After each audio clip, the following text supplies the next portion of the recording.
Melaḳim Aleph chapter 19. And when Ahab reported to Isabel all that Eliyahu had done, also how he slew all the prophets with the sword, Isabel sent a messenger to Eliyahu, saying, So let the mighty ones do to me, and more also, if I do not make your life as the life of one of them by tomorrow about this time. And he feared, and rose up, and ran for his life, and went to Beersheba, which belongs to Yehudah, and left his servant there.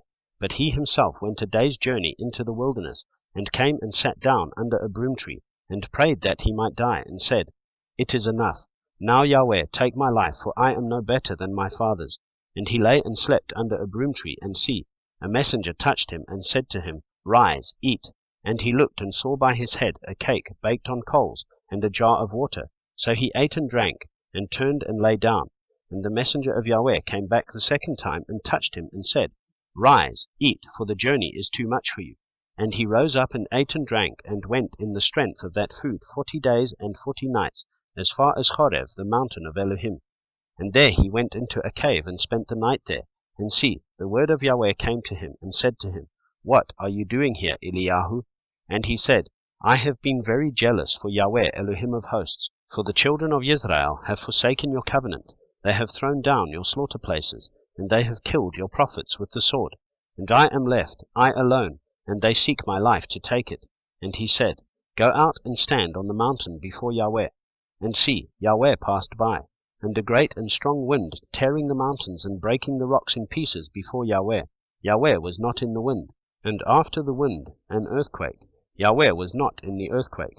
And after the earthquake, a fire. Yahweh was not in the fire. And after the fire, a still small voice. And it came to be, when Eliyahu heard it, that he wrapped his face in his robe, and went out, and stood at the cave opening. And see, a voice came to him, and said, What are you doing here, Eliyahu?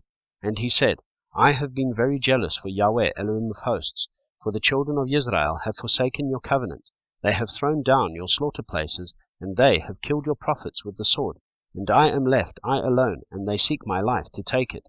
And Yahweh said to him, Go, return on your way to the wilderness of Damascus, and you shall go in and anoint Hazael as sovereign over Aram, and anoint Jehu son of Nimshi as sovereign over Israel, and anoint Elisha son of Shaphat of Avel Mecholah as prophet in your place.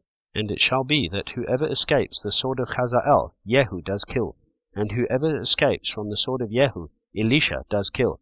And I shall leave 7,000 in Israel, all whose knees have not bowed to Baal, and every mouth that has not kissed him.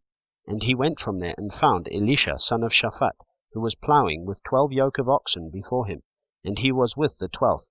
And Eliyahu passed by him, and threw his robe on him. And he left the oxen, and ran after Eliyahu, and said, Please let me kiss my father and my mother, and then I follow you. And he said to him, Go, turn back, for what have I done to you? And he turned back from him, and took a yoke of oxen, and slaughtered them, and cooked their flesh, using the implements of the oxen, and gave it to the people, and they ate. Then he rose up and followed Eliyahu, and became his servant.